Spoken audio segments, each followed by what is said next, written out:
Live from downtown Oklahoma City, Oklahoma's own News 9 starts now.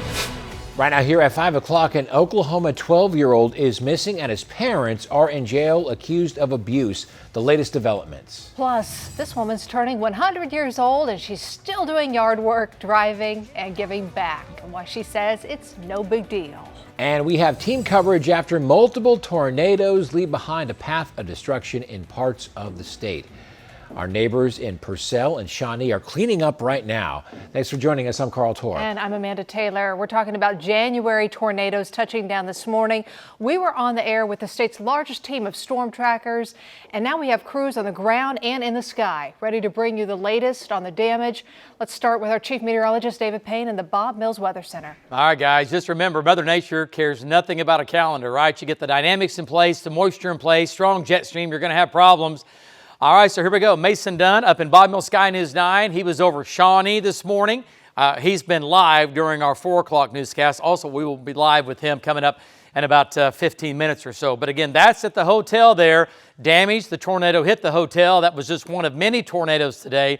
These were up, these were down, but their paths were long, but they were just skipping up and down for a number of miles. And that's the storm there that went through the north sides of Shawnee, hitting the hotel there and doing damage there from, again, Mason Dunn and Bob Mills Sky News 9. So, again, we'll show you a lot more damage coming up. The worst of the damage seems to be back down in and around Purcell.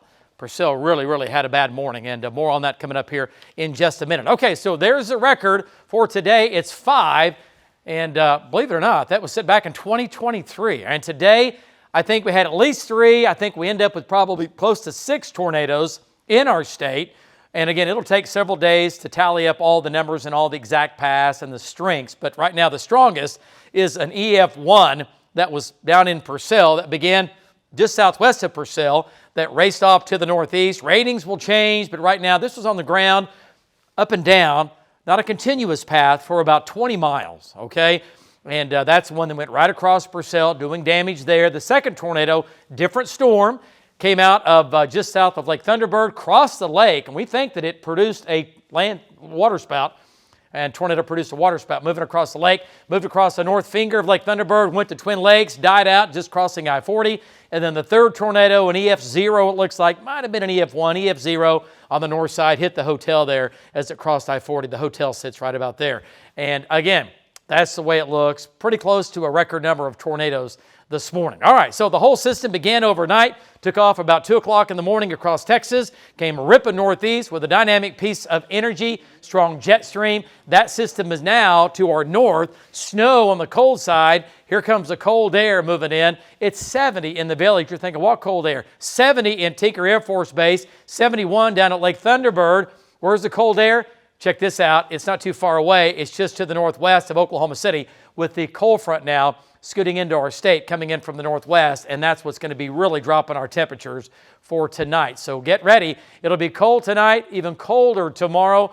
We're talking highs in the 40s, so say goodbye to the 70s, highs in the 40s, and oh yeah, who sees up to a half a foot of snow tomorrow? 90 forecast coming up. Guys, back to you. Crazy. All right, David, thank you. We want to take you out to one of the hardest hit areas where multiple homes were damaged. Tornadoes hit roughly 20 homes in Purcell, and many were without power there for hours. Let's go over now to News 9's Haley Hetrick live in Purcell to show us some of the damage there on the ground in that area. Haley? Hey, Amanda and Karl, I'm standing here where what seems to be the exact path that this tornado came through here in this Purcell neighborhood. Now, a lot of the houses had absolutely no damage, but this house behind us did get a majority of the damage. And neighbors say this was a new development. Most of the houses, including this one, were finished within the last 6 months. Everyone we talked to here in this area said the same thing. The storm came through fast and left a trail of debris across the neighborhood in its path. But as fast as that storm came through was as fast as people throughout the community were coming out here to check on their neighbors and help clean up. We spoke with the family out here that had just had the roof replaced. They say the workers actually finished the job yesterday. That tornado came straight through their path, damaging their brand new roof and leaving a trail of debris across their property. I told the boys, like, hey, get to the closet, because I didn't know what was going on. It was so quick, and so, but it passed really fast. I mean, by the time I went to the back door, like, there was no wind. It was just raining pretty hard, and like all the debris was already, it was laying all over my patio and all over my backyard. But it was like you could tell it had already gone through. I mean, it's a sad world we live in, but I mean, this is just what happens here. And that was one of a ton of FFA students who spent their morning out here cleaning up that debris and helping out their neighbors. Hear more from them tonight at 6. Live in Purcell, Haley Hetrick, Oklahoma's Own News 9.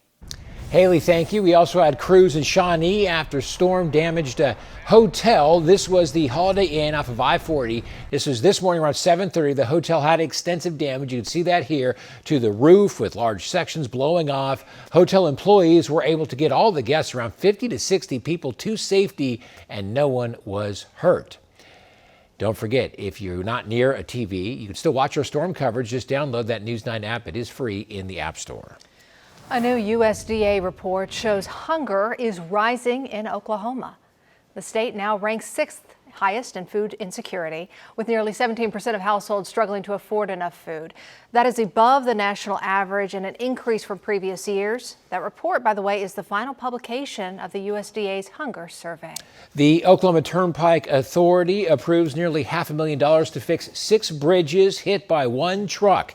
Officials say this truck, carrying an illegal oversized load on the Will Rogers Turnpike on December 16th, damaged the bridges near Claremore and Rogers in Mays County. Apparently that driver had no idea he was actually causing any damage. OTA voted yesterday to approve an emergency action to fund immediate repairs for the busy bridges.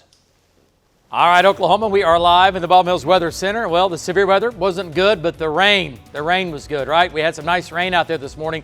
For January, over a half an inch in Oklahoma City, nearly an inch up in Stillwater this morning. But man, you get out near Taloga and Sealing, gosh, not much rain there. All right, here comes the cold. Goodbye 70s. How cold is it going to get? And who will see that snow and how much snow? Here we go. Your forecast coming up.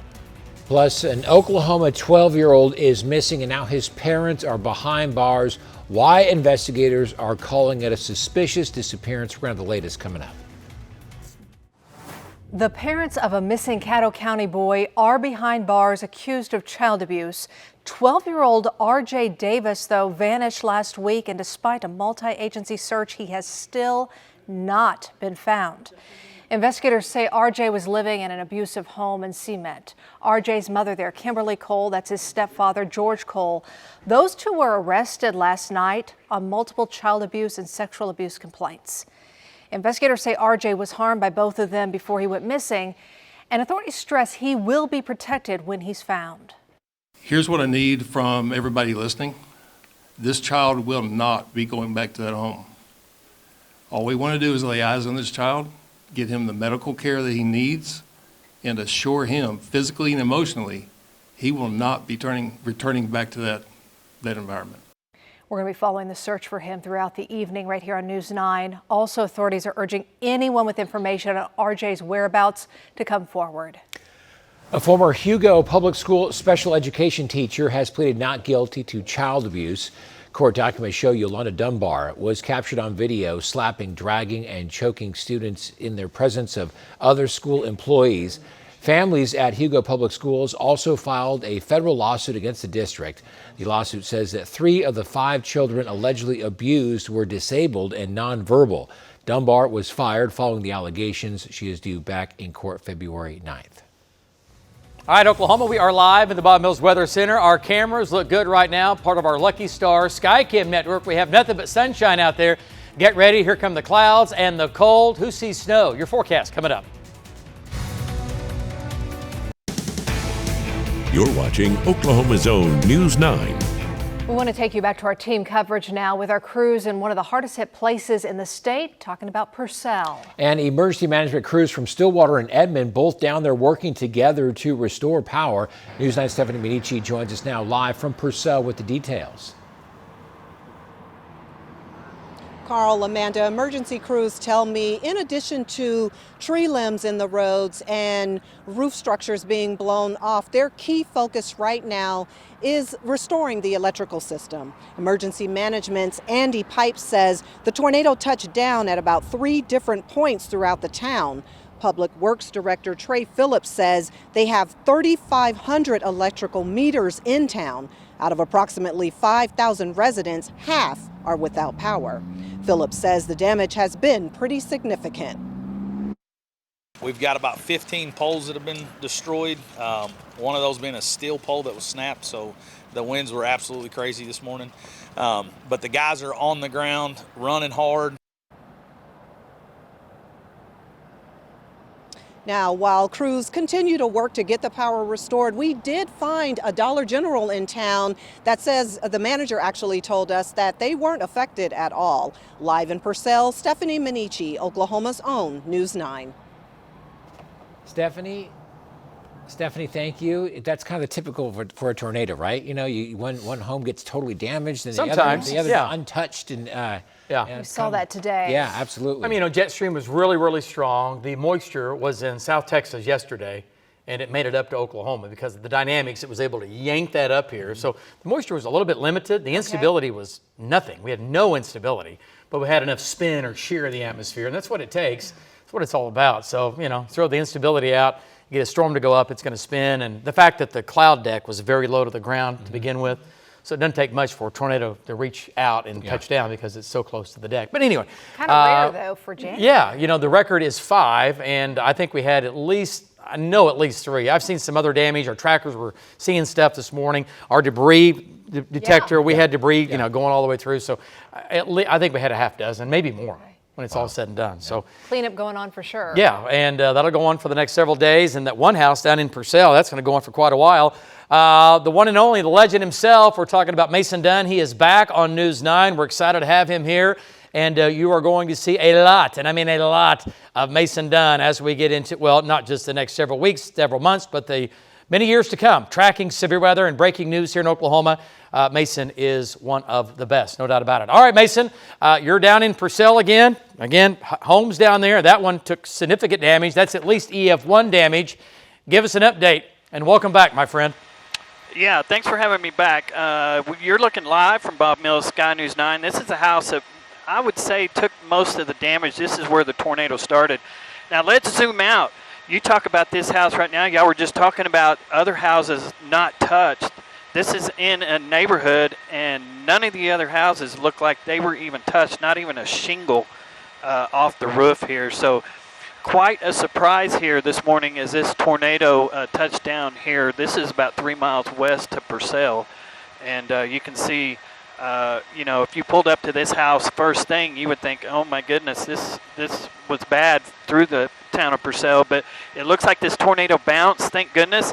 It came down and did a little damage here and there, about four spots here in Purcell, but luckily I don't believe anybody was hurt, and the damage is minimal other than this house right here. Guys, I think they were lucky this morning. We had a lot of alerts. Of course, our storm trackers were out this morning showing this stuff live, so pretty impressive. Mason Dunn reporting from Bob Mills, Sky News 9. Back to you. All right, great job there, Mason, from up top. And you can see the moving vans pulled in, and they're taking out all their belongings. And really sad. I mean, we found out this morning when we had this live that this house, this is live again, but this house is about a year old, and the tornado set right down on top of them, took the roof off, completely gone. Then they had rain come in behind it. So we'll see if it's a total loss. Not good, but there's a moving truck. They were home, by the way. They were home. So welcome to Oklahoma in January. Sure, why not? Okay, let's go to it. And there's the record, 5, the most tornadoes ever. That was only back in 2023. And today, I think at least 3, maybe up to 6. If we get to 6, obviously that's going to be a new record. And it was close this morning. It was close. We had a lot of storms going on. Outside of the severe weather, the rain, we needed it, and it was good. Nearly an inch in Stillwater to a half an inch in Norman, 3/4 of an inch down at Fort Cobb. But notice as you get to the west, nope, you missed out. Woodward, not much, not enough to count. Beaver, not enough to count. Elk City, Cheyenne, Hollis, just not enough. 1/4 of an inch in Altus, so it was okay. But again, for January, where it did rain, pretty good rain amounts. Here in Oklahoma City right now, we're looking off to the northwest. Get ready. We're in the upper 60s. By 10 o'clock, folks, we're going to be in the 40s as that north wind moves in. That shot part of our Lucky Star Skycam network. It is 66 in Guthrie. It's 68 in Moore. So where's the cold front? It's just northwest of Oklahoma City in the metro. Behind it, 40s and 50s. Out ahead of it, 60s and 70s. The cold front wins out with that northwest wind blowing in. It will be a bit breezy this evening. And there goes our storm. Moved in overnight as promised. We've been talking about this for like 10 days, right? Moved in. It's out of here. Here comes the cold. And what moves into the cold tomorrow is another storm system. And here's another shot of that. And it's actually pretty strong, but it's going to take a little bit more of a northern track. Parts of our state will get snow out of that. By the way, the Rockies, where they need it, they're going to get some nice snow. They already are. All right, lows tonight, 30s, upper 30s down south, 29 in Alva, 28 in Woodward. And then overnight tonight, snow in the Panhandle. Tomorrow morning, snow moves into northwestern Oklahoma in the morning. And then tomorrow afternoon, look at the highs tomorrow. 70s today, tomorrow 40s, 50s, 60s down south, 30s in the northwest. And then tomorrow afternoon, tomorrow evening, snow in the northwest. I think it stays north of Oklahoma City. High Saturday in the 40s, low 50s down south. So here comes the cold, and it's going to hang around for several days. Upper 40s through the weekend. Next week, here come the 60s again, 50s by the end of next week. It may be turning colder again for next week and the following weekend. We'll be watching that. So how much snow falls in northwestern Oklahoma and into our Panhandle, right? How much snow? What are we going to stack up? Half an inch? Half a foot? Here we go. I'll answer that tonight at 6 o'clock right here on News 9.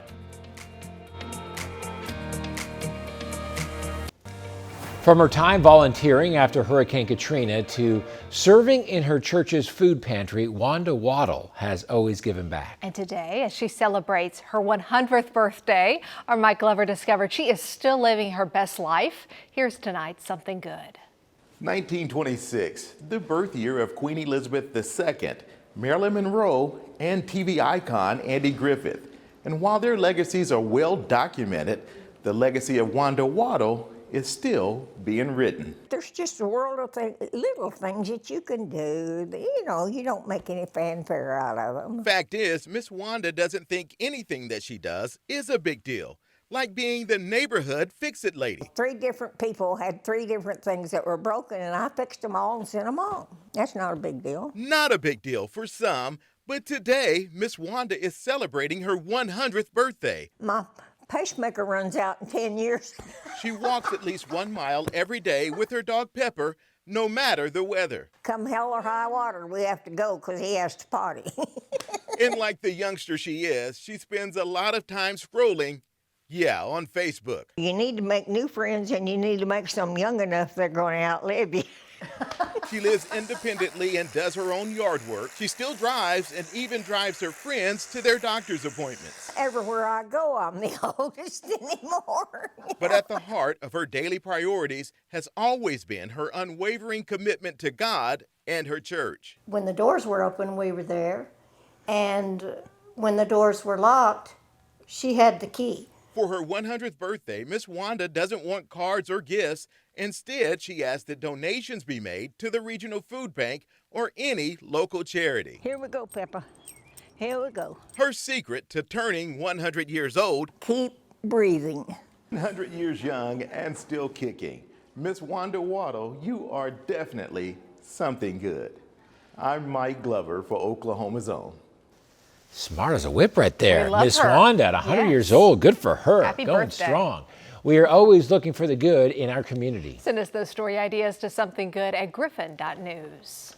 Coming up next on the CBS Evening News, tensions are high in Minneapolis in the wake of that deadly ICE shooting. A live report as the president weighs in. And here's a look at what we're working on for News 9 at 6 o'clock. Oklahomans are cleaning up after that severe weather hit parts of our state. We're going to have live team coverage continuing in Purcell. We'll bring you the very latest tonight at 6. Plus, LA 28 officials announcing the pre-sale for Olympic tickets right here in Oklahoma City. When that begins, also who's eligible. Those stories, plus David will have the latest on the snow zone coming up in 30 minutes. What a January. Yeah, right. In 24 hours, some places will be buried coming up. So we'll show you that exact bullseye and how much snow, and who will see over a half a foot of snow tonight at 6. That's unbelievable. Half a foot. Okay, stay tuned for that. Thanks so much for watching here at 5 o'clock. We'll see you in 30 minutes.